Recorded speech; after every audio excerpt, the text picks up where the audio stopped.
Welcome, everybody. Thank you so much for being here today. My name is Kelly Kulzer-Reyes, and I'm the self-determination trainer for Disability Voices United. Tim, you want to intro?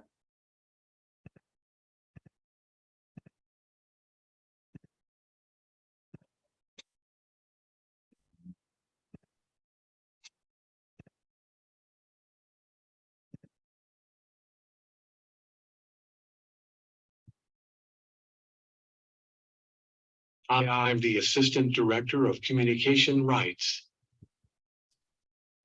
Hello, everybody. If you are here and you're going to be using Spanish language interpretation, make sure you click on the globe, the circular globe towards the bottom of your page. Well, mine, it's the bottom of the page. It says Spanish.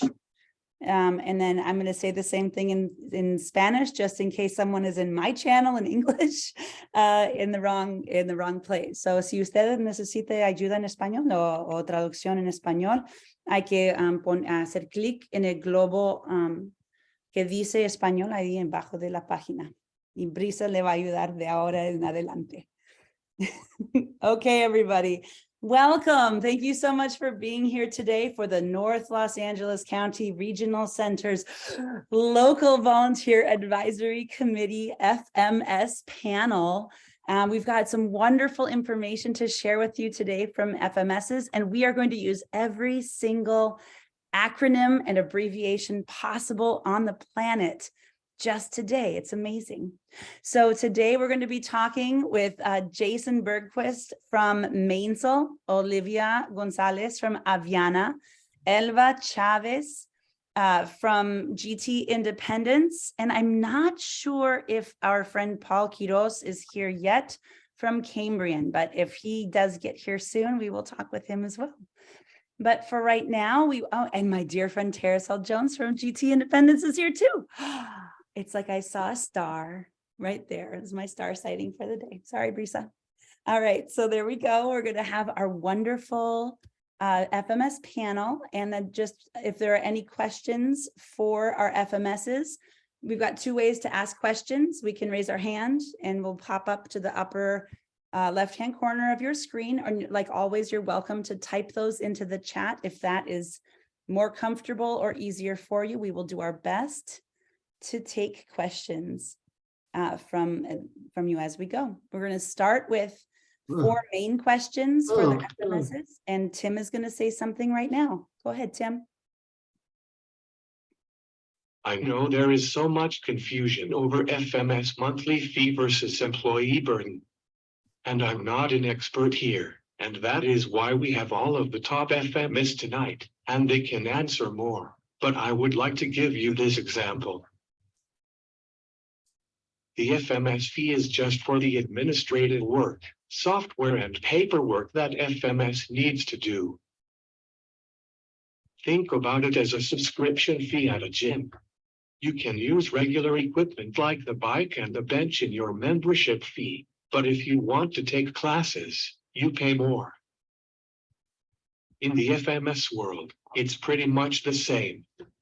If I just needed my FMS to just pay the bills for whatever services that I need, like Kelly's English class, FMS won't charge me more than the monthly fee. If I want to hire Kelly outside of the class to take me to the bookstore every day, she now becomes my employee and I am responsible for paying her hourly wage on top of Kelly's employee burdens. All employers, such as Target, need to pay their employees' taxes. It's mandatory for the employer to pay state and federal taxes for the worker. If I was to hire Kelly as her employer, even in the co-employment model, I am responsible for my portion of paying her state and federal taxes and also workman compensation. And if I was offered her benefits, such as health insurance, I am responsible at paying my portion of her insurance, and this all comes out from your self-determination budget.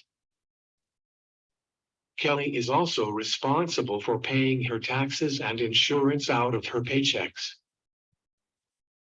For many of us, Social Security sends out a report on how much can you get from Social Security if you are qualified to retire. That amount is based on what you paid into the system along with your previous employers. It's really simple to understand, but our experts tonight can explain more. Oh, good. Thank you so much, Tim. I appreciate that. It's important to remember that we do have that FMS fee. It's a monthly fee. Just like Tim said, if you wanted to take my English class, it would be like that. You would just pay for the English class just for being there. And then all of the other examples Tim also gave about my services, like if you were going to hire me to do a bunch of other stuff for you, that would cost an additional part of that employee burden. So thank you. And no, Tim, you're not hiring me to take you to it's not going to happen.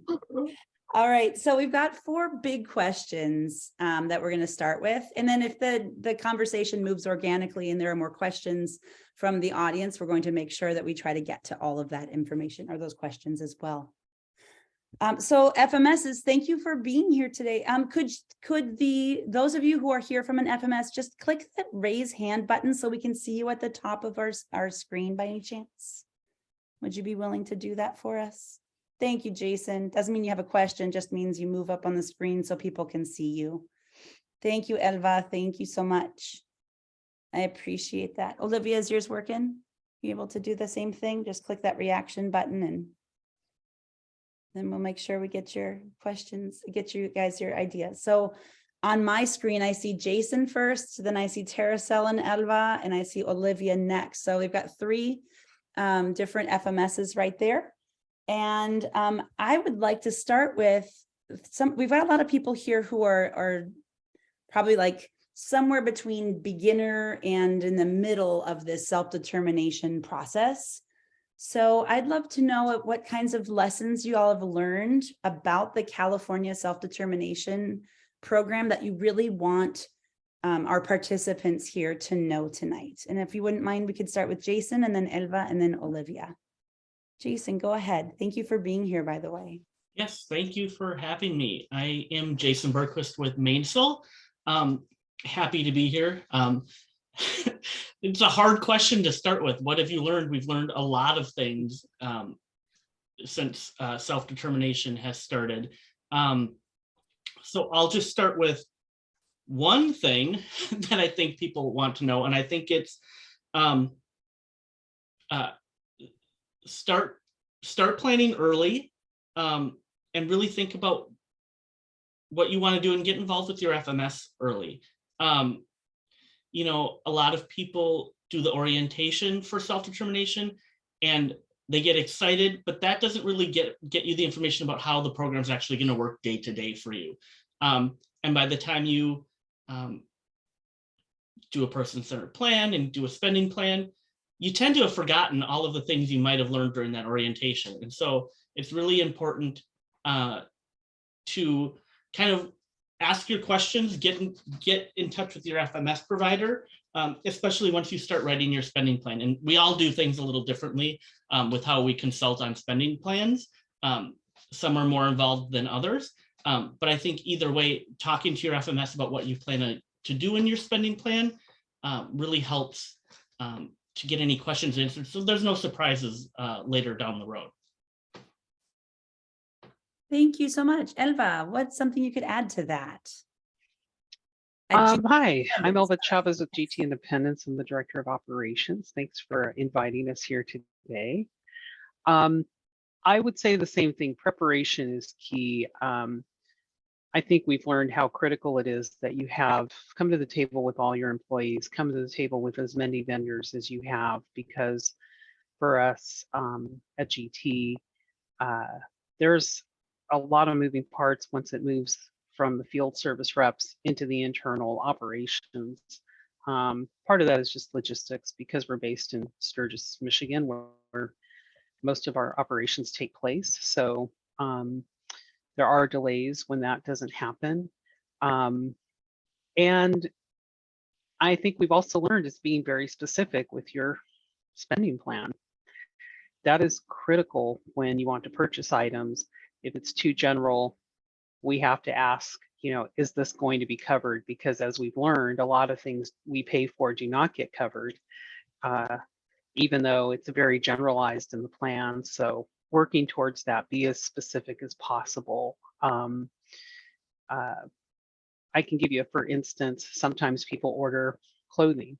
Clothing typically wouldn't be allowable. However, you may have a condition that requires you to have certain types of clothing, but because it's not specified in the plan, we have to ask, which delays the purchase of an item, because we have to go back to the regional center and make sure that this is something we can purchase, because in the past, when we've done that without asking, it does not get reimbursed. So these are just, they may seem minor, but when you have many, many people ordering and making purchases, you want to make sure that everything you have is spelled out, as much as you can have it spelled out in your plan. Any classes, anything that you want to utilize in your program. It takes time, as I would agree with Jason, as much time as you can provide to get into our FMS. That's going to be critical to any of the FMSs. Just really, I think it's still quite a bit of a learning curve for many people. I think that's what we have really seen. People want to get in as quick as possible. I just get me in, and then after that, because here's my budget. Well, I will tell you that just doesn't. It makes it worse. It's hard to be successful in your program. Just getting in isn't good enough. You really have to have as much as all your needs, everything that you need ahead of time, as much as possible, to have a smoother experience, smoother process happening. Understanding live scans, understanding what's required for all of that what things are out of control or out of the control of the FMS. I think those things are all critical, and knowing that, budgets and e-billing is a big thing. We have to have budgets in e-billing. You can do everything that you can do, and at the end of the day, if your budget isn't in e-billing, we can't start you, because we can't get paid. We don't get any money up front. So we're billing against that budget. So it has to be there. It has to be accurate. And then when there's a budget update, that has to come in much quicker than what we experience. I'm sure the other FMSs can speak to that, but it's unfortunate when someone needs money moved and they have to wait 3 months for something that they need paid for right away, and we can't do it. So I would say those are just a few of the things that we see. I don't know, Terasol, if you want to add to that. All right, thank you so much. Olivia, what do you have to add to what we've learned so far in California? Okay, they've brought up some really great points. What we've learned is that, client needs or participant needs can change really quickly. And with that kind of, the program having responsibility, there's also flexibility that it allows. But again, that also comes with responsibility. So understanding what the roles and responsibilities are of the participant or their family member or parent is really, really important, and being on the same page with the FMS. What will be the responsibilities with that FMS to make sure that you're on the same page, and also keeping that open line of communication between your FMS and your circle of support. That could include independent facilitator, parent, whoever's included in that circle of support, so that everyone again is on the same page. And it really does help, especially with transitions like that, making adjustments to the spending plan. As Elva mentioned, really important to have those key details of purchases and services, so that it prevents any delays with services being rendered or just having access to services. So just that's what we've learned so far, over the 4 years being an FMS under the program.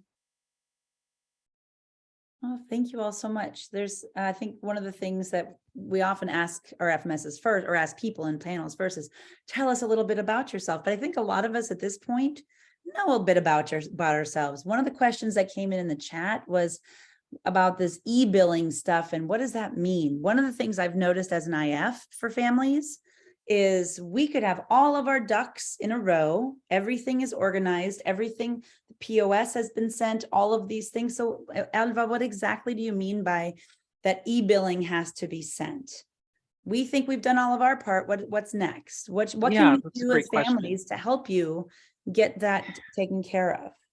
So when we go through our process, we basically will tell you, okay, everything's in. Now we're waiting for your budget to get an e-billing. And that's a communication between the regional center and GT Independence or any other FMS that says, okay, we have now inputted your budget into your system so that we can bill against it.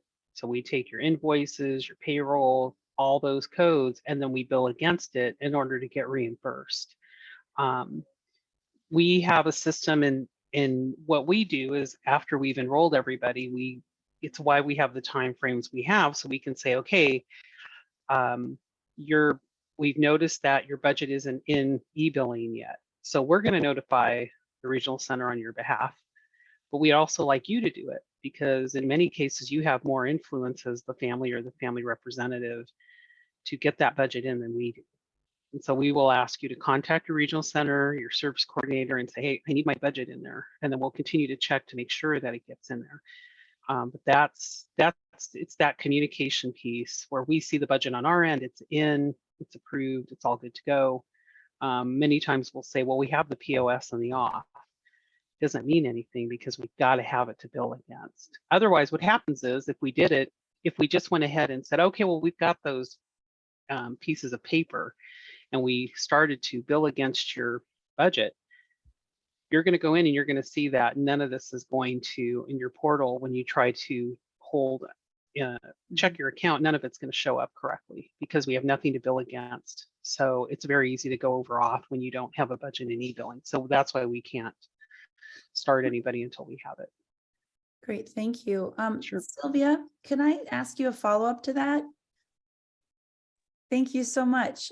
So my question next is then, what do we do as participants and families to make sure that that e-billing process is smooth at North LA? The way that is set up at this time is that it's a little tricky. So case management has to enter the complete the manual authorization. The SDP team enters an e-billing, but that doesn't mean that the FMS can see it at that time. Accounting still has to review the documentation and approve. So in the beginning, when we were doing this, we realized, case management kept telling the FMS, we've done our part, but it was that they can't see it until accounting hits approve. So we're working internally with our accounting department. We meet every Monday to discuss any e-billing issues, and then we go over any individuals that show still as pending at our end. And then with some FMSs, we do meet monthly just to make sure that we're on the same page. And they can tell us, hey, this was a change and it hasn't been processed. We don't see the change. We'll go ahead and fix it right there during that meeting. Great, thank you. So is there anything that families or participants need to know or should be asking to make sure that this is a smooth process? Or is it just going to be a slightly bumpy process for a little while and it will become less bumpy as time goes on? Those are your only two options. And they can ask for the proof of the e-billing that has been approved, and we can send them a screenshot of that. Okay. That is a wonderful option for everybody here who could just send a note saying, could you send me a screenshot of e-billing? Does that make sense to somebody at North LA? If we send that to a case management person, they'll know what that means? No, it should be to the SDP team. Oh, to the SDP team. Okay. Yes.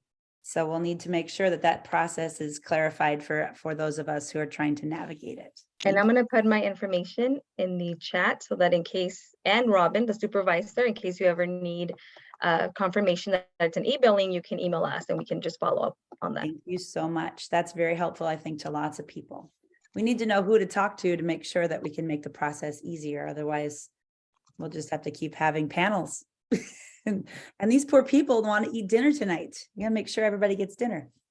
All right, so thank you so much. That's really helpful. Let's go. We've got a couple more questions. Let's see if let's see. Oh, is there a process as far as a timeline goes between the submission of invoices to payment to service providers? And I think that differs a little bit between each of the different FMSs.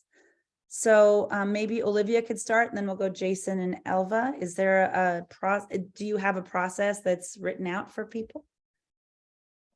Yes, actually, we go over our invoicing process during the consultation. And that's to ensure, again, that the family understands their responsibility in the program to collect those invoices and send them over to our team for processing. Now for our invoices that get processed, they do require the specific information to be provided, and that all is provided to the family in a welcome email to ensure that they are collecting those invoices that have that essential information that our AP department needs in order to issue payment via check or ACH. So again, that information is shared with the families and, you know, from the consultation period in order for them to understand what their responsibilities are and if we're a good fit for the family or the participant. Thank you so much. Jason, did you, what is your process? Our process is very similar to what Olivia has described. We, in our enrollment forms for vendors, we describe to them what we need on our invoices, as well as when they can expect payment, so they know ahead of time when they can expect payment based on when they send their invoice in, how much the invoice is for. So there should be no surprises for anyone, so they can get payment when they expect it. And then we can also provide payment to them either by check or ACH or direct deposit as well. So we like to keep on schedule so that everyone knows what's going on and everyone knows when to expect their money. That's really helpful. Thanks. Elva, anything significantly different in GT? I bet not. Everybody's got a kind of a It's about the process. same, just that, you know, we do have to have the vendor fill out paperwork, Mhm. you know, so I knowing ahead of time if we can even support that vendor in terms of payment is critical for us. I've noticed, I'm sorry, I've noticed just, oh, go ahead, Tim, I apologize. I have a tip for everyone, for anyone just starting self-determination. When I was starting the process of transitioning over to self-determination, I was so excited to speak to all of the FMS first, even before I had my PCP and before I hired my independent facilitator, because I wanted to know how the FMS works and understand their protocols. Before my transition date, I had all of my staff ready to go with my FMS, and it was almost a month before my start date, and even before my regional center sent over the POS. Tim, that's very organized of you. And you have a lot of staff, and your plan's more complicated than my wonderful daughter's is. But I have a turnover problem, and I'm sure you never have experienced a turnover issue, but it's sometimes really hard for participants and families to know who they want to hire. And so one of the biggest challenges, I think, with those spending plans, and maybe everybody on the call has had experience with this already, is knowing who you want to hire even before you go into the program. Not always realistic, because that changes. So it's become a little bit difficult to work with some of the FMSs whose they want us to have all their people in line, and I swear I want them too. We all want those people to be taken care, like all in line, but the flexibility portion seems to be a little difficult right now, because if you don't have them and you don't know the people, I mean, I'm gonna hire Tim to do pretty much everything for me, but when he says no and shakes his head like that, we just know he's not going to show up. He's not reliable. Right, Tim? Thank you. How can you imagine what trouble would Tim and Amelia get in together? It'd just be intense. All right, let's go to that next question. I think we have a question maybe from Nina. Do you have a question, Nina? Go ahead, Nina. I have two. One may not be, it might be not the right time, but here's a tiny, really stupid and basic one, but it has often, like, I've gotten questions, random questions from people about it. Just to clarify, I'm pretty sure I know the answer. Just to clarify, when you guys, meaning FMS people, use the term vendor, you mean vendors meaning the workers, the people who are going to be serving the client and the self-determination participant, not vendorized by the regional center, right? Because I get that randomly from people, and even I know every time I hear the word that often it has such a trigger. So I'm just double and triple checking that is the case. And then I have a second question, but you can tell me to do it later. And that's a really weirdo question. I've once heard Victor Lira talk about this. If you have housemates and everybody's either in or going to be in self-determination, do you all recommend that everybody use a different FMS in case if you are kind of, you know, sharing resources a little bit to avoid overtime issues and things like that? I'd love to hear your thoughts, but if now's not the right time for that sort of question, later would be good. I think that question goes directly with, do you have a strategic goal for next year, which is one of our questions. So go for it. Answer that question. Nina's question's better. Do you recommend for people who are all going to be in self-determination and living together in one household that they use separate FMSs to avoid the overtime issue? Does Jason or Elva or Olivia have a thought? They're like, I don't know if I don't know if you want to jump in on this one, Terasol. Terasol know does. that I I've can seen see that. it. Sure. I really think it has to do with the FMS model that you choose. So if you have 3 individuals that are living in the house and you do sole employer, those are 3 different employer records. So therefore, overtime is still going to be an issue regardless, but they are 3 separate employers. Co-employer, which is a little bit different. The FMS is the employer of record. So if you hire one FMS to support all 3 individuals in your example, Nina, you could have an issue with overtime.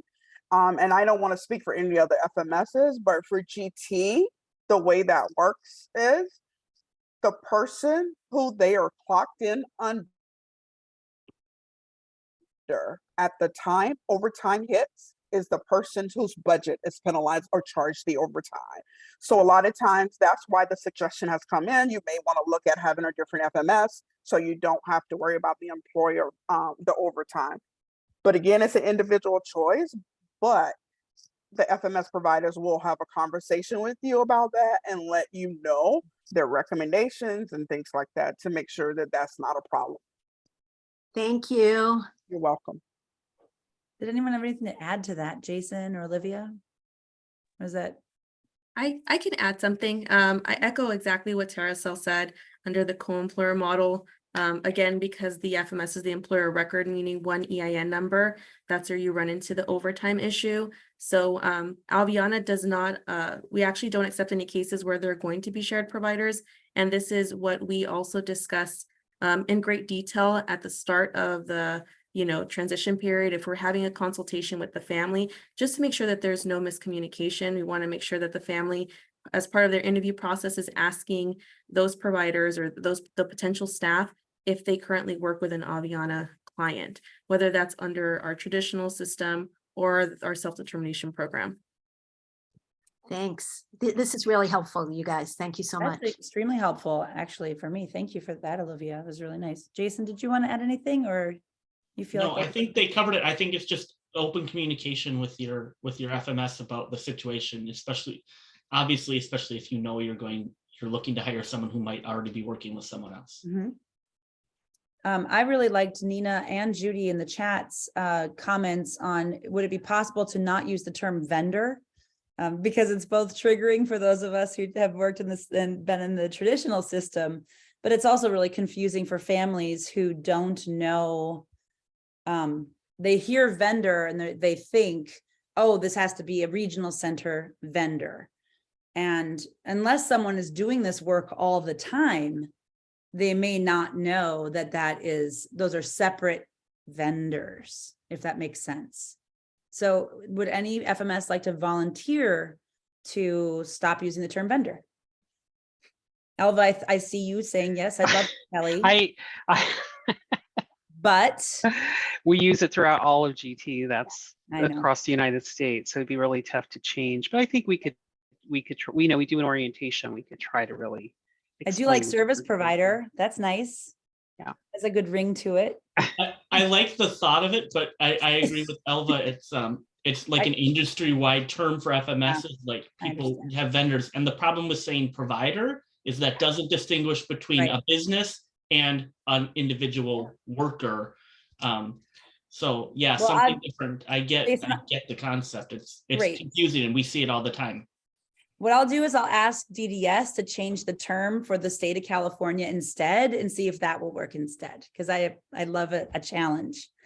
So I'll see if I'll call Judy Director just Bargman. recommended, Judy just recommended in the chat saying SDP vendor. I was thinking also even FMS vendor. Just stick a couple of letters, a little acronym in there. Right, more acronyms. That's what we need. But I mean, that would, I actually think it would help. Just something little like No, that. I understand the point. I understand the confusion, and I love that there's some brainstorming. So as long as you guys understand that when a family is confused and you can say to them, we don't mean someone vendored by the regional center. We just mean anyone you hire is going to be your vendor, like your people, your choice. That helps families understand, I think, too. All right, I've got another question for you all. And let's see here. You kind of talked a little bit about the spending plans in your original discussion about what you've learned and about being really specific in your spending plans, even though I'd still like to push back on that and say that's really hard for a lot of us. But here we've got describe the process of starting a new participant with your FMS. So how does someone get involved with Aviana and GT and Mainsail? What do we do? And Aviana, you can go first. Okay, so from the moment the participant or the family are thinking about a transition, possible transition, again, sometimes right out of the orientation, they don't really know whether it would be something that's a good fit for them or the client. So naturally, we get a lot of questions right after the orientation, wanting to know what are the differences between the different models, because the orientation doesn't quite cover that in such detail. So what we have is we offer a free consultation, free 30-minute consultation. And again, that is to go over their responsibilities as the participant or the family who's going to be supporting the participant, our requirements, our enrollment process, enrollment of SDP vendors, which when I say that, I mean entities, any businesses that we're paying, and staff. So we go over the onboarding process and timelines. We do have a timeline for when we have, to have those enrollments completed in order to definitely say you're definitely going live December 1st. So that's a discussion between the family, the client, and of course, during that consultation period, we do welcome the circle of support of the participant. It could be the independent facilitator, it could be grandma, it can be the potential employees they plan to hire as part of that consultation if they so wish. So everyone is kind of, again, on the same page. So once we have all the onboarding completed, we'll have, open communication with the family where they are in the process. And again, that open communication with the regional center, ensuring, do you have a signed spending plan for us? Our team, we have different departments that confirm whether we received enrollments for all of the employees, enrollments for all of the SDP vendors, to confidently say you are ready to go live.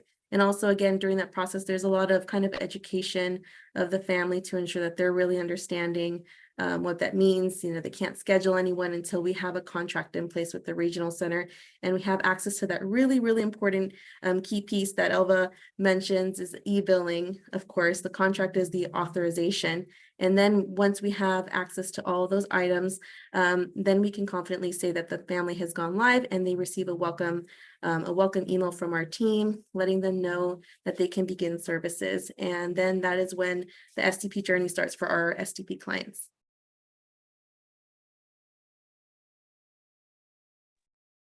Awesome. Thank you so much. Elva, let's go in alphabetical order. So Aviana, GT, then Mainsail.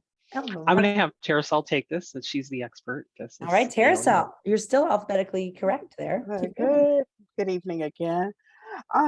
typically what we usually ask, a lot of it is similar to what Olivia was saying, but typically what we usually ask for the onboarding process is for the family to contact GT. As soon as they have the budget, the certified budget, which is very critical because that means that's the amount of funds that you and the regional center have agreed upon, and you're in the process of developing the rough draft of your spending plan. At that time, the team will have an enrollment meeting just to talk about your wishes, your dreams, and what you foresee happening within the actual self-determination program. And that's the time where we really want to talk with the families. And I know this will probably pop up another question, potential barriers that we may experience as a FMS, certain services that, you may want, but it's very important. I mean, I think I speak for all of my counterparts on here. Everyone would love to serve everybody, but however, unfortunately, we also acknowledge some of the things that are challenges, and each one of us have our own challenges. So it's very clear that when you're coming through that orientation and you're interviewing the FMS providers, you find out what those challenges are for each FMS because you want to make sure you identify the perfect fit for you, as Olivia liked to say.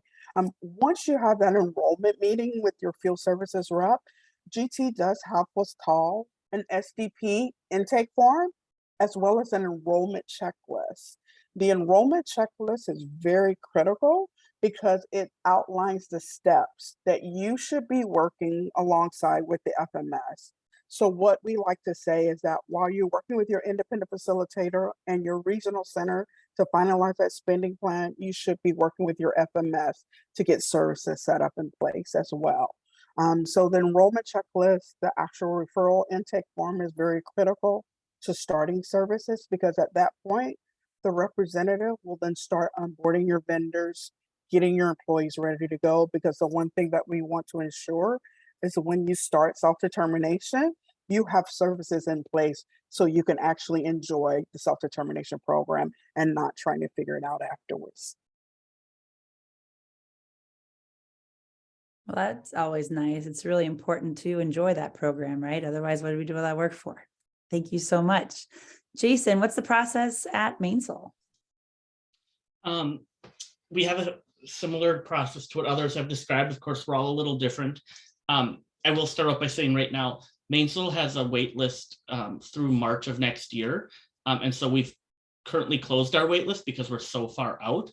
And because we have that list, we have people, who have signed up with us, anticipating starting with us, let's say in March of next year. But they haven't even started the process yet necessarily of starting their spending plan.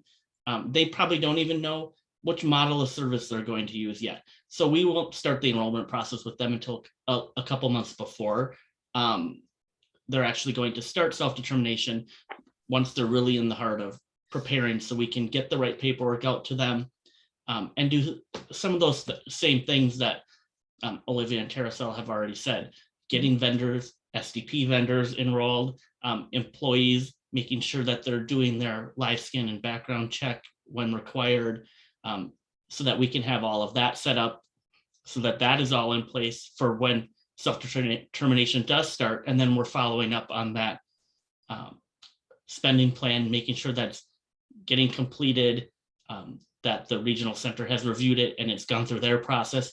And then we've gotten the POS and it's through e-billing, as that's been described too. So there's a lot of moving pieces, and we're kind of doing all of that simultaneously, and getting everything running. And sometimes it's a sprint at the end, and we try to avoid that by doing a lot of things as far up front as we can. Wonderful. Thank you so much. Let's see here. Just broke my question list there, you guys. Here we go. So if your organization could just think about one thing they really know that the public is not thrilled about and they want to be fixing, what's one thing that you might be working on for the upcoming year, like one goal of something to make better? Maybe, I'm sure you know that there are some people who've had trouble with some of the FMS services. Is there one thing that y'all are focusing on to make better over the next year? Jason, I'm going to start with you. Start with me on the hard question. I do it, but every time I should, you know what? You want to think? It's okay. No, Well, I know you know the answers. There's so much that is being worked on. What Mhm. a lot of what FMSs, us FMS providers, we see each other a lot on panels like this at other regional centers, as well as meeting with DDS and things like that. And so we talk about a lot of these things. And one of the things we're working on is education of everyone, and forums like this, but also educating service coordinators who are still new to the process, educating independent facilitators about each of our organizations. Independent facilitators are working with all the regional centers and all the FMSs, so they need to know how we all operate. And then we're also educating DDS about what complications we all have, what barriers we're seeing. And so DDS is helping to work with us to solve some of the problems that make it hard for FMSs. And that's some of the big global things that are happening right now. Because as was explained earlier about the e-billing, we're fronting a lot of money. And one reason we're so strict on making sure we have things ready in e-billing is because if we can't bill for the services, we're just paying out money that we can't get reimbursed for. And that's becoming a hardship for a lot of FMSs. And that's why you're seeing some FMSs that aren't able to operate anymore. And so DDS is working on things to help us resolve that, or make it a little easier, making payments easier for FMSs, making payments more quickly, and giving us some other tools that we can use to help make sure things are in e-billing and that we know what's authorized.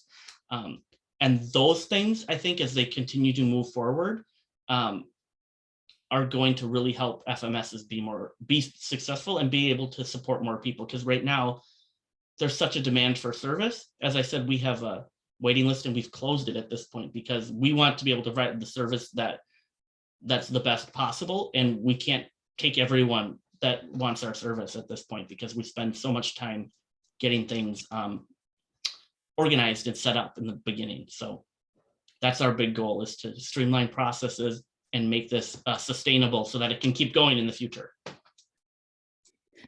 Excellent. Thank you so much. Elva/Terracel, what do you want to add to that? What are you guys working on this year? Yeah, I would agree with everything Jason said. I would add, for us at GT, customer service is probably the top priority for us. We have hired an enormous amount of staff all across the United States to be part of the California team.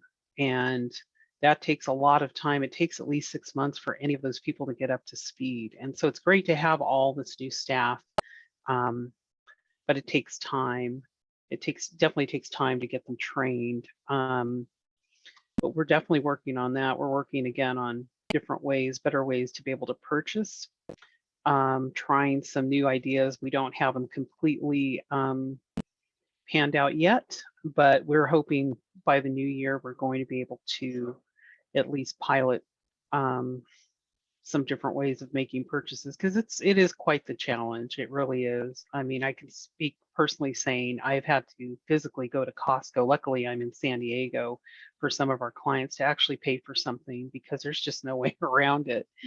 And that you can't do that when you have, X amount of participants in all types of areas of California. They just happen, I would say, to be fortunate they were here and they were close by where I was able to do that. But I do think that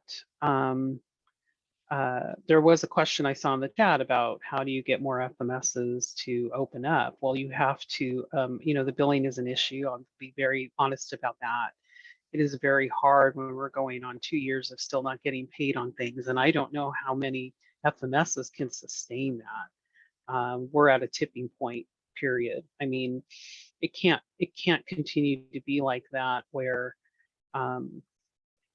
you have that kind of revenue out there, and we don't know that we'll ever actually be able to get that back. And so you have to be willing to put in some guidelines, because for people to be successful, that's why we have the guidelines we have in terms of paperwork, enrollment. Don't just say, I just got to get in.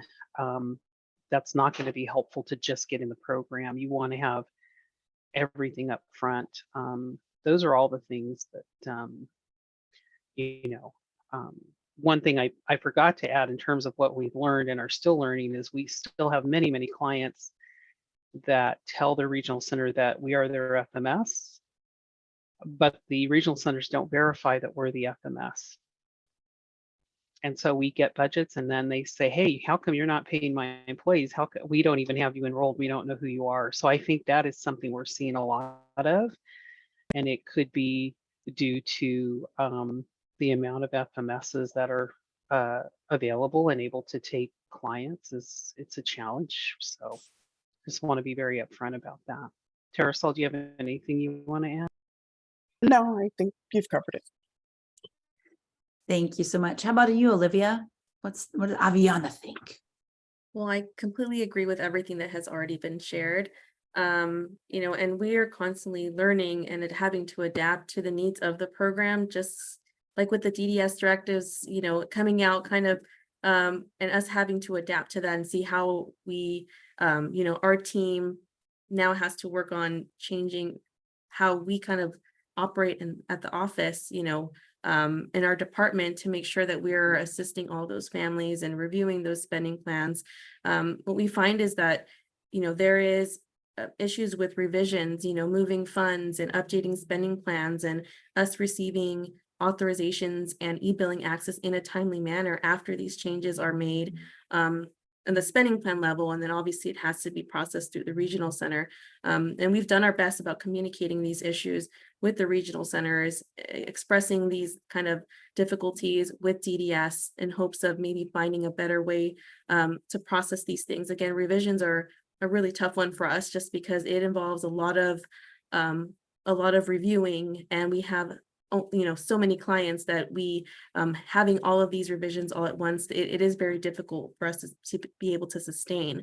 So kind of like what was already shared is that we have to have more streamlined processes so that we can serve more clients. We don't want to cap the clients that we take on. We want to be able to serve as many of the clients that want to enter the program, but we do need to come up with more streamlined solutions in order to make that a possibility.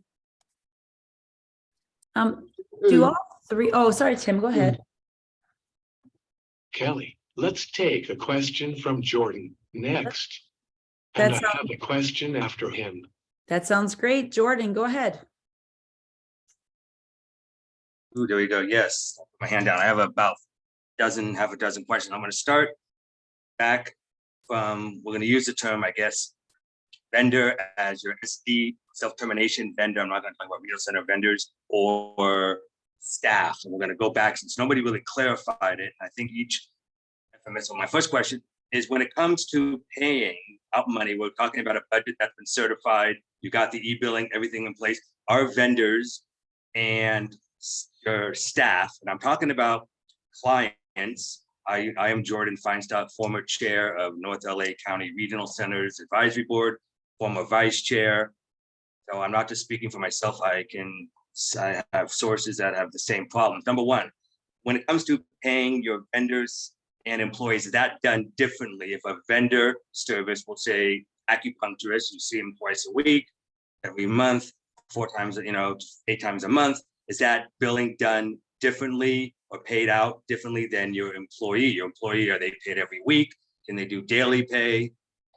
That done differently than a vendor service? Or are they being paid every 2 weeks, just like your support? That's my question that a lot of people are wondering. When do vendor, when you go out and you say, hey, would you like to be a vendor service? They'd say, well, how often do I get paid? Am I going to be paid that day? Am I going to be paid in a week? Once I send my invoice into you and you approve it, how often do I get paid? Employees are asking, staff is asking, when do I get paid? 2 weeks. So is each FMS different in how they pay? That's my first question. I don't understand that. Great. So let's do one question at a time. Okay. Olivia, I think each FMS is a little bit different, right? Everyone has their own billing process. So how does it work at Aviana? Yes. So kind of like there's 21 different regional centers, it's the same amongst FMSs. We all operate differently, although maybe similar in some ways. For us, if there's someone who is being identified as an SDP vendor, meaning a business entity that we're paying, they are on a different pay schedule. So again, that is all outlined in our vendor, SDP vendor enrollment packet so that they understand the terms in which we can pay for that service. Now, someone who is onboarded as an hourly employee, they're also paid on a different schedule, which has also different requirements, electronic time entry system for, with Aviana. And we pay, our payroll is processed on a weekly basis. So again, that is the clear distinction between someone who's a vendor, someone who maybe has a business license or offers services professionally as an independent contractor, versus someone who is an hourly employee and gets paid and the hours have to be signed off. Again, this process will look different amongst different FMSs. Olivia, thank you so much. Is it kind of like that weekly people who are hourly workers get paid? I think GT is not every week, or is that correct? No, it's the 10th and the 26th of each month for employees. And then for vendors, it's a 30 days. We have 30 days to pay Okay. them. Great. How about Mainsail? For Mainsail, employees are paid twice a month, just like GT, the 10th and the 26th of the month. And then SDP vendors or businesses are paid depending on the size of their invoice, sometimes weekly, sometimes once a month. And again, that's outlined in our information that we give to the vendors when they sign up with us, so that we are transparent with them about when they'll be paid. Great.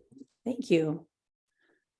I have a question with that. Is when you say monthly, that would say to a vendor, say, hey, you're going to give me services, you're not going to see a check for 30 days.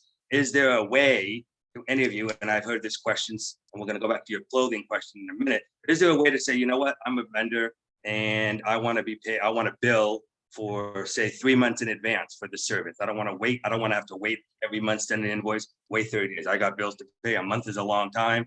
I used to have a job that paid every month, and people around me seem to be out of money 3 weeks later. So waiting a month for a lot of people. Again, when I worked for Six Flags, they paid every week or even every day if you really wanted. So my question is there a way are we allowed in self-donation to say, hey, you know what, I got a vendor service. I'm doing, again, acupuncture. I'm not, but I know people who are, twice a week. And the vendor say, look, I'm going to be doing it. It's in my spending plan. My spending plan is 1 year. They want to bill for 3-4 months at a time. Can they do that up front and say, look, I'm going to bill for 4 months, and then 4 or 5 months or whatever length of time? Or can they bill up front for the service instead of after the service? So they don't have to wait for their money, and then you could just go in there and check off, okay, I went today, I went tomorrow, and that would be a lot easier for. All right. Any of those FMS responses ready? And what do you think, Olivia? I think it would really depend. Again, services should only be paid for services rendered to the client, and therefore paying in advance for a service that has not been provided is really difficult, right? It's not like a gym membership that it gives you access to monthly services. This is a little bit of a different situation, just because you're paying in advance for a service that has not been provided. What if they don't offer the service, or what if they don't render the service? And again, this is why that open communication with your FMS is really important, because you want to make sure, number one, that vendor meets the requirements under the program, and that they complete the FMS's SDP vendor enrollment. And the FMS should be giving you the green light whether you can use the service or not. So again, really important to have that open line of communication with your FMS to avoid potentially having to pay things out of pocket, or having a really big miscommunication between the vendor and yourself and the FMS. Thank you so much. Is there anything to add then from Mainsail and from GT? Because I think the it depends answer seems pretty reasonable. Well, the reason it's not reasonable, and I'm going to chime in again, is that because what about a lot of people say to me, especially when you're buying stuff or going to a vendor service, hey, you're going to be doing it for X number of time. What about a gift card or a gift certificate? People do that all the time. I mean, I'm sure you've been to a salon and for Christmas or for a birthday, you bought a gift certificate for somebody, and that's a service you're paying for upfront prior to getting the service. You're buying someone a gift card for something, and that's, or it could be anything, like an Uber gift card is a good example. You're buying them upfront. There's no way to, so you don't have to pay out of pocket when you jump into the guy's car. You're paying it upfront. So those are services that would be paid upfront. So obviously it's out of my own budget. If I'm willing to take the risk, or vendor, shouldn't that be, and especially in the sole employer, shouldn't the employee on record, which is me, take that risk? Because here, my next question here again is, who is the default payee? Should a vendor not pay?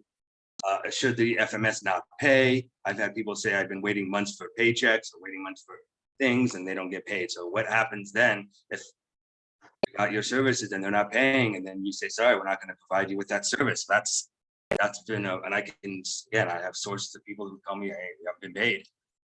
I have a lot of IFs who haven't been paid for months and months, a long time now. I know more than Absolutely. one. Right, but Can you do gift cards? each of Can you those, order- I'm sorry, can you do gift cards? Jordan. I'm sorry. Yeah, go ahead. No, thank you. I think it does depend, because each of those situations is unique and different. I think one of the things that's really important for the FMSs is to know I think they're asking for the open communication so that they can pay for things in a timely manner. And I think everyone understands that there are challenges with people getting paid on time. And we're also aware that if an FMS doesn't pay their employees, they sometimes don't get to remain an FMS. So that is something to consider as well. And if there's a problem with someone not getting paid, the ombudsman person would be the right person to be connecting with, to make sure that all those people who you're talking about have that resource for them. I know you've got more questions. I'd like you to I'll hold let on. other people go. I'll let other people couple ask of if they have them. questions. Go ahead. Sorry, Jordan, we've got like 8 other questions. Yeah, so I said I'll let other people ask. Oh, thank you so much. I appreciate that. I didn't hear you. All right, let me see what we've got. Was there anyone who wanted to add to that from the FMSs? Kelly, I just wanted to add something else. Please go ahead, Teresa. And I think Jordan questions are very valid. The other thing to also remember as an FMS, if you're in the co-employer or the sole employer model, it is very critical that you do not delay if you're going from year 1 to year 2 or year 2 to year 3 and getting your spending plan approved, getting it in e-billing, because that creates a huge barrier for the FMS. So we've already talked about this. The FMS fronts the money, meaning we pay for the services, and then we bill and get reimbursed by the regional center. If there is a delay with that authorization, we can't pay your employees, we cannot, pay your vendors. So it's also critical. Those are also barriers that, we experience. And we want to just make sure for families that are starting year 1 and you're transitioning year 2, start 90 days in advance. It's okay to start preparing so you can have that in place when it's time to transition to subsequent years. Absolutely. Thank you so much for that, Teresa. I appreciate it. So here's a question about wanting to know if the FMS assists families in fighting to get things covered, like low-tech alternative communication. Lisa Gruen, excuse me if I'm saying your last name incorrectly, I apologize. Also requires use of a practitioner, so someone to support him in using this technology. But so the question here is, does the FMS assist in getting things covered? And I see heads shaking. I think I know the answer. I just want to make sure I hear it from you all. Is that what your guys' role is in here? And who would you suggest that these individuals talk with instead of an FMS if your head shaking is what I'm seeing?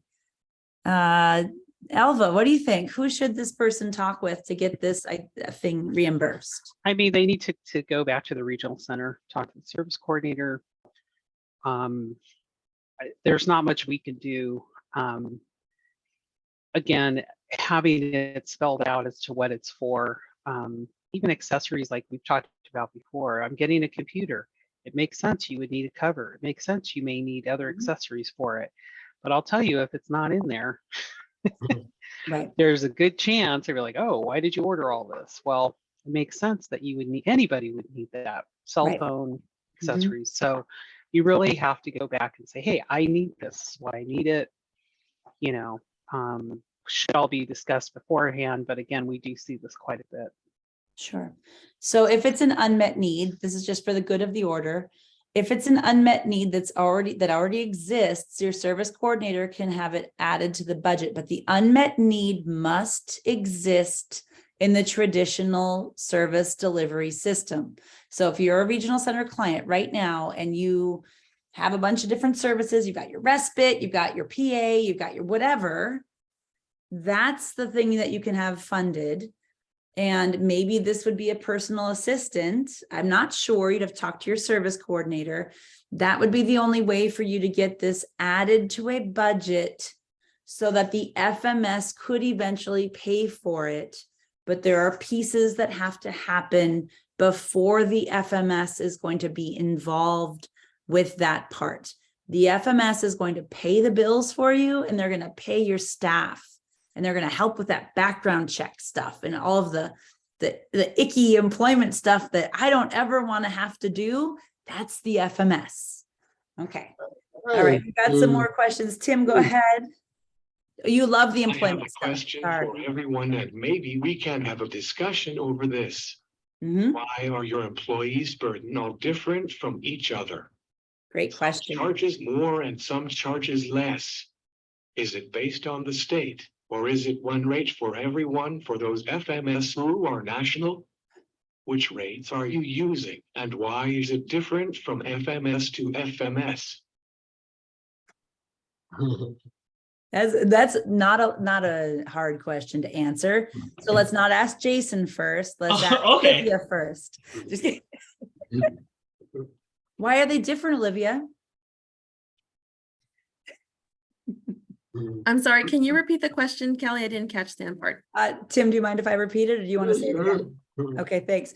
We've gotten a lot of questions lately about why the FMS employee burden or employer burden rate is so different between the different FMSs. Co-employer is different than sole employer, and they're different percentages. And some places will help you get workers' comp, and some places you're on your own. Help us understand what's your percentage and why? Currently for the year, just our burden does not include any paid sick time is 13.9. Now it varies across FMSs and also the model that you're choosing, just like when you purchase insurance for a car or health insurance. So it's kind of like you're buying that premium. And again, I can only speak on the co-employer model just because that's the model that we offer. I'll let the sole employer experts handle the other question, but again, that can change every year, and it actually does. You know, we've noticed in the past 4 years, it has fluctuated. And again, there is, state taxes, and there's, workers' compensation rates. And again, like when you're shopping around and purchasing car insurance, that has a lot to do with it. Now, the FMS's responsibility is to help the participant or their independent facilitator and family, provide them with that burden percentage so that they can calculate the costs appropriately in their spending plan. We always recommend that there's more cushion added to that percentage. It allows for more flexibility, maybe scheduling overtime hours or in cases of emergency. So that's why the burden is really important, but also just a tip for us is just to add an additional cushion there. It gives you more flexibility. How exactly does one write in a cushion to a spending plan? So the way we recommend is, adding maybe 18 to 20%, again, depending on the FMS and what their actual burden is, but adding a couple more percentage. Sometimes we do have clients that will factor in additional OT hours, which is really, really smart and really great, because then they're kind of like overestimating the service, and they have a nice cushion there. So we always recommend adding or going anywhere between 18 to 20% for the burden, or higher depending on the FMS. Excellent, thanks. I want to go Mainsail next because it's a hard question, and I want to make sure Jason gets all the hard ones today. I think Olivia answered it well. I mean, the rate is going to be different exactly for the same reasons. We all have different workers' comp rates that we have with our insurance company. We all have different unemployment rates depending on if we've had unemployment claims. And that's the same for sole employer. Each employer is totally separate, and so they'll have different unemployment rates. We at Mainsol help with the work comp, and so we include that in the rate, but that, again, that rate is different perhaps than the rate GT pays for work comp or unemployment. So those will vary. And then also, Olivia had mentioned the sick time as well, and we figure that into our burden, and that is a cost that you kind of have to figure out. It's a calculation that we've done to figure out to cover our costs. And so I'm guessing all the FMSs figure that a little differently as well. Sure. So if Aviana doesn't include it in their cost, that means we've got 1 hour every 30 hours of work. We need to just add that extra 1 hour into an Aviana spending plan, whereas a Mainsol one, we're just going to add in the number of hours and it's included in that employee burden, correct? You are correct. Ooh, do I get a At bonus? least for us, die? you're correct. Yes. Yes. All right. That was great. Thanks, everybody. I feel really good about understanding that. Elva, is GT is kind of similar, right? The same, you guys do both co-employer and sole employer. Yes, that And is you've got correct. different percentages for each, correct? Mhm. That is correct, Kelly, and it's very similar to what Olivia and Jason said. Again, our rate for co-employer is 19.5%, but we automatically, that includes not only the employer taxes, that also includes the sick time, so you don't have to worry about calculating that in, and it also includes the workers' comp. So that 19.5% gives you everything that you need for co-employer. And to piggyback off of what Jason said, sole employer, there's a standard rate for the taxes, but the workers' comp is really depending on the number of employees you have. Zip code, right? Well, it is based upon our rate. It's based upon the zip code, and it's also based upon the number of full-time and part-time employees that you have. So somebody with 1 part-time and 1 full-time workers' comp rate may be different from someone with 5 full-time employees. And then we may have someone that to use their homeowner's insurance, and they don't want to purchase workers' comp through us, which will also save money as well. Gotcha. We do have a question that's kind of connected to that. So I'd love to piggyback. How do clients add on health insurance for co-employed full-time staff? And all 3 of you guys all 3 FMSs who are present today have co-employer models. So I'd love to hear what you guys do. How do we write that into a plan and what does that look like? Oh, I'm sorry, Jason, you have to go first. Okay, I'll start.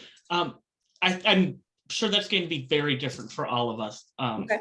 because the cost, just like any other cost, that's going to vary a lot. So that's definitely something to be in communication with your FMS about. If you think that you're going to have employees that are going to work enough hours to qualify, then we'll want to build that into your spending plan to begin with. But also sometimes people don't know. You certainly don't have to know ahead of time if one of your employees might opt into health insurance, or they might qualify, but they choose not to take health insurance because they get it somewhere else. And that's okay. Then you've planned for it and haven't used that money, and you could perhaps use it somewhere else later on. But I think definitely be in communication with your FMS about how to budget for that, what the costs are going to be. And I know for Mainsol, if for some reason you didn't plan for it and one of your employees does qualify and opts to elect to choose health insurance, then we would be back in contact with you because we'd have to amend your spending plan to make sure that that cost is covered, because the employee will pay part of the cost out of their paycheck, and then the rest of the cost needs to be coming out of the spending plan. Thank you. And just to make sure I understand this correctly, if they're co-employer with Mainsol, does Mainsol then provide that insurance, or do people have to shop for that like in Covered California or somewhere else? We provide it through our company policy. Your company policy. So if they're full-time employees in the co-employer model, we have to figure out how to pay it inside of our spending plan, but it would come through Mainsol. We wouldn't have to have another thing to go figure out and go find. Correct. Thank you. Wow, I understood twice today. Yay me. All right, how about for Aviana and then GT? What do you do at Aviana for that? We don't have a health insurance plan package for our co-employers. So that would be, we wouldn't be able to provide any additional information. Mostly some families, to work around that, they'll have the provider purchase health insurance outside. Great, but you would be able to make that purchase on the plan's behalf. You just don't provide it yourselves, correct? We don't provide it, correct, and we actually haven't seen it on a plan, so Oh, I okay. also can't speak to that. Gotcha. Thank you. That's actually really helpful. Elva, go ahead. Unless you want to sell. Yeah, I'll jump in, Kelly. We're Okay. chatting back and forth, so it's fine. Yeah. So it's very similar to what Jason said. We do, if the employees qualify, they get the opportunity to enroll into GT's health plan that they're currently offering for employees. Same plan that myself and Elva gets the opportunity to enroll in. So I think Carolyn's question was, how do you plan for that? That is very challenging, because if you think about with employees, you have to wonder, are they just enrolling an employee? Are they enrolling the entire family? Are they just enrolling a child? Are they what medical, dental, vision, all of those things need to be included. But what we've seen in some cases, where if they know the person wanted to get some health insurance, we would then look at possibly identifying on the spending plan health benefits and putting in a maximum amount or a pot of money for that to make the purchase when the employees are eligible to sign up. And then whatever's left over that's taken out of, then they can take that money and put back into the spending plan. So that is one option. Thank you so very much.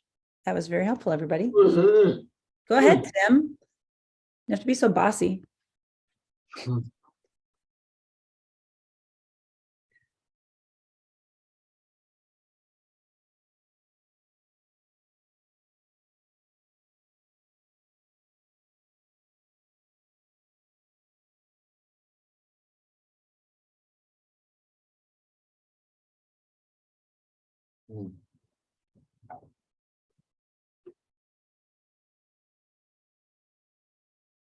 For me, I am paying a higher rate for my full-time employees to pay for their portion of the insurance, and my employees go out in the open market and get their own insurance. Cool. So you give them a higher rate of pay, and they are responsible for figuring that out on their own. Cool. Another solution so that you can work around a wonderful thing, and they can make their own choices. They get freedom and choice too. Awesome. All right. So that's great. There's an interesting question here. So if it's specified in the IPP that to pay, I assume invoices, but it doesn't say invoices, within 30 days, would the FMS need to pay what is specified? And I'm thinking, and Ricardo, you can correct me if I'm wrong, but like when those of us who have children who have IEPs, when it's in writing and it's in a plan, there's a legal obligation. That's our way, as at least my way as a mom, to make sure that my daughter's stuff is all done on time and in a good way. Do you guys have the same? And Ricardo, also let me know if that's not exactly what you meant. Like if it says you have to pay within 30 days, do you guys have to pay within 30 days? Yeah, that's what I meant. So the IPP is a legal document, Yep. right? So if it's specified within 30 days Yeah. that you got to pay your employees or the staff, Mhm. say every 2 weeks, then the FMS is required by law to pay them within those 2 weeks or those 30 days, right? Mhm. If not, they would be violating the IPP and the law. I mean, correct? Yep. Well, that's an interesting question. I just don't know if they have the same. I understand where you're going with it, but I'd love to hear what they think about it. Elva, you get to go first. So the question is, we pay every 2 weeks, we have to pay the employee. Yeah, it's California labor law. It's pretty cut and dry. If you're paying an employee, you have to get them paid.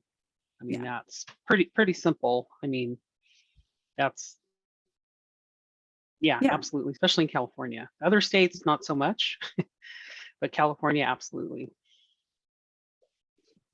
Right. And I think that there's an idea out there that staff just aren't getting paid. Mhm. And I don't know if, and one of the questions in the chat was from our current chair from the North LA County Regional Centers Local Volunteer Advisory Committee. I said it all. And how are we doing at North LA? Are we generally paying our bills on time? That's a good question. Thank you for that one, Lori. And I think they actually want you to answer it. So go for it. Get mad at me. It's okay. I don't mind. Is that question directed at all of It's us, or is all that of just you. all of us? Yeah. Yeah. I was I- gonna Go I'm ahead, sorry. Teresa. No. I was gonna add to something that Ricardo was saying when he's talking about the IPP. I think the thing to remember is that the FMS just does not get a blank check with your budget. We don't get, if your budget is 50,000 or whatever it is, the regional center just does not give us that money up front. So we cannot pay if we do not have the funds to pay. So it may be specified in your IPP, but the FMS can only pay what they have funds or access to pay. Now, with that being said, let's say everything is perfect. We have access to your e-billing. I think that if things are submitted, you really understand each FMS, what is required on the invoice, because we have to have a checks and balance system in place if we're ever audited, making sure that your vendors or your service providers, SDP vendors, have everything outlined on the spending, on their invoice. Your employees are submitting their timesheet. I think with EVV, which is the electronic visit verification, that will be implemented, be required to submit timesheets electronically, then you should not have an issue with your FMS, paying by those dates that are identified. Most FMS, as we stated earlier, have payroll dates. We have, some of us pay once a month, some of us pay every week, some of us pay twice a month. There are options out there to make sure that, yes, we can meet what's specified on the IPP, but also remembering that the FMS can only pay what they have access to. Oh, so if it's specified even on vendorship, the vendors, and like, I understand that you guys don't just get a blank check to write it. And if they don't meet that period of time that is specified on the EPP, then it just falls right back on regional center, correct? And I think that's a very good question, Ricardo. And I know I saw Sylvia on here, so maybe Sylvia. Sylvia, would you like to speak to that question? I'm not sure. I'm not sure understanding the last part of it. Can you repeat your question a little bit, Ricardo, there to make sure that Okay, it's so if it's specified on the IPP, the staff, the employees, and I understand that the FMSs don't get a blank check or don't have, I understand that. Mhm. But if it's specified on the IPP and the FMSs can't meet that requirement that's specified on the IPP, then would it fall back on regional center of why they can't meet the specifications on there? Because I mean, my understanding, it's a legal document. Well, yeah, You you know. would contact the regional center. And the thing is with the FMS agency, like Teresa said, as long as the POS is in place, e-billing's approved, the FMS should be able to pay the bills, the invoices, the employees that you have. And if there's an issue with that, then regional center would have to fix it.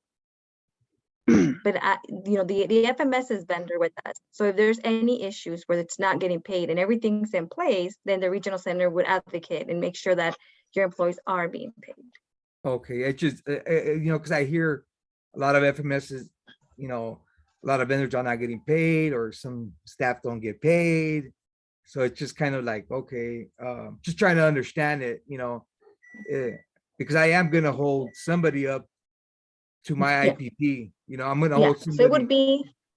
would be regional center, and then there's also a 4731 complaint process if the individual's not getting paid and everything's in place. There's also that option, because they are a vendor with us. There are two other things that we should keep in mind. If it's not in the spending plan and one of the FMSs needs it to be in the spending plan, that could be a conversation between the participant, the service coordinator, and the FMS to make sure that the three, like the trifecta, the three of us together are making sure that that's in place and happening. Typically, and this, I serve some families like outside of, I'm not for DVU, but independently. I serve a couple too many families.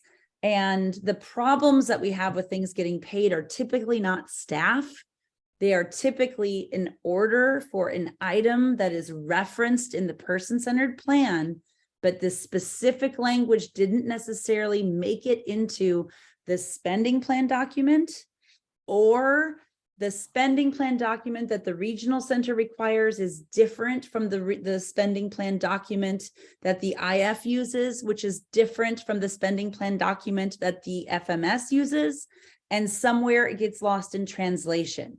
It is typically not that it can't be done, but that there is a typo or a lack of information somewhere, and that those things can be remedied if you're all working on that together. And please correct me, FMS friends, if you think that I'm way off there.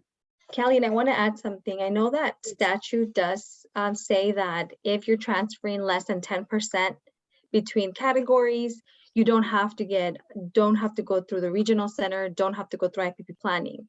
Mm-hmm. This is interesting one, because we actually do need to be notified. And the reason why is that we have to change e-billing and our SANDIS system so that the FMS can bill for that service. So if you make a change that's less than 10% and you only notify the FMS and regional center has no idea, then there's might be billing issues when it's time to bill, because we might not have that service code. It might be a new one, or it might just be the wrong amount. Yeah. And our system catches it. But even when you do, like thankfully, everybody here is a North LA family, and I'm sure, well, probably, and they're getting information about North LA. Each regional center even does that part differently. So all 21 cats being herded at the same time can still be painful for those of us allergic to cats. And it's probably hard there. All right, we've got a couple of questions that kind of stuck out here. There's a question about the 10%. So what happens is that an individual can move up to 10% of their total, the funds that are allocated for them, to a different area of their spending plan, but they have to make sure that they talk to their service coordinator. The service coordinator has to change the POS, and then the e-billing is impacted. So let's say you spend down all of your money in community living supports. That's number 320, and it's a favorite for many, right? So the 320 is all gone, but you still have some in 331, which is community integration supports. You're going to take the money from this, like 331, and you want to move $5,000 up into your 320 area. As long as the $5,000 is not more than 10% of your total budget, it should be something that can move without a meeting. Okay. You shouldn't have to have a new IPP and do an addendum and do all these other exciting things. You should be able to simply talk with your service coordinator, I think, and Sylvia, tell me if this is wrong, please. You should be able to have your service coordinator move those funds. So that's what that 10% means inside of your spending plan. So the FMS said that conservator cannot be a provider. There's actually an FAQ on the DDS website that says that you can be the provider. Please share that with your FMS. So hopefully your FMS is not one of the three who's represented here today, because these three clearly know that a person who is conserved, their parent, adult, can be one of their providers. And so can somebody who is supported in other ways. And that's on the DDS webpage in the frequently asked questions area. You're very welcome. I'm happy to help. But we all know that here, right? With FMSs, you've got the frequently asked questions page, and it's like up on your screen and you're good. So I assume that must be that. Okay. Brisa, do you need a second to retranslate that? Are you okay? 1 second, I'm going to pause.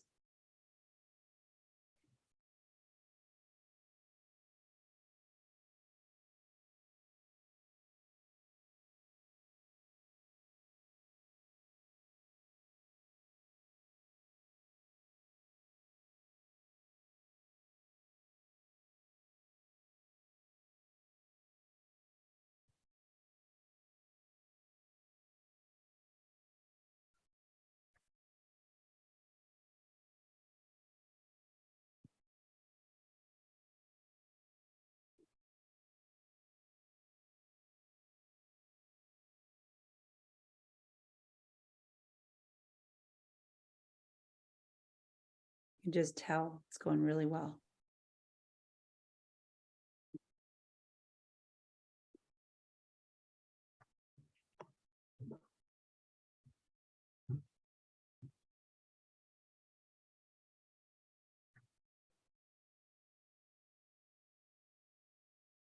Thank you, Prisa. Okay, so there are 2 more questions here, and I know we only have 3 minutes left. So I'm going to make sure we get to the one about credit card payments.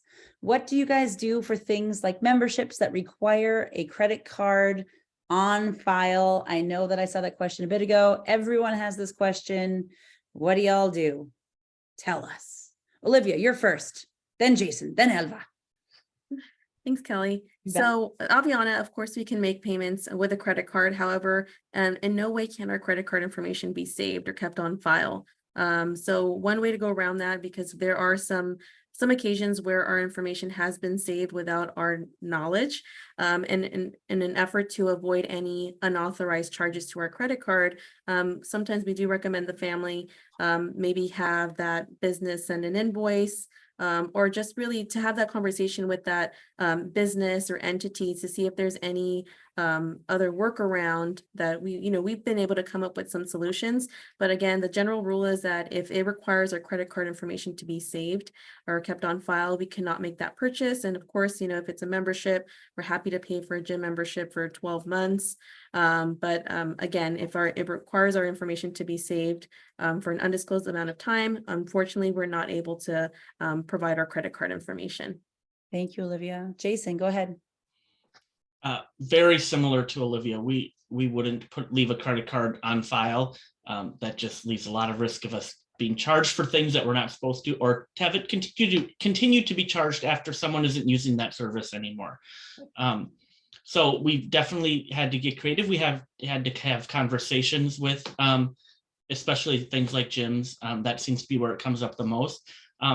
It's always helpful if someone who's planning on using a gym, go there if you can, ask questions, find out what their policy is, explain the situation to them. A lot of them don't understand how this works, right? They're not used to a third party paying for someone's gym membership. It's a new thing. But as we get more and more of this happening, we found that more of them are receptive to doing it, or sending us an invoice, or getting paid by a check or a direct deposit or something.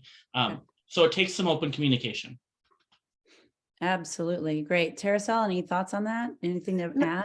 Yeah, no, pretty similar to what Okay. Olivia and Jason had already said. And I think one of the things that I want to bring to everyone's attention, we've even looked at using like the prepaid gift cards to put in the account. But one of the issues with that is that when you have something that is automatically billed, the numbers are different on a gift card, so they don't get accepted. And so one of the things that we've learned, just some of the things that we've learned over the year, is that we paid for those gift cards to be able to put into the account so it can be billed, and therefore it won't be billed, and we have no way of recouping those funds, or we're not even able to build the regional center, so we have money on a gift card that we can't use. So those are things also I just want to kind of add regarding not being able to put credit cards on file.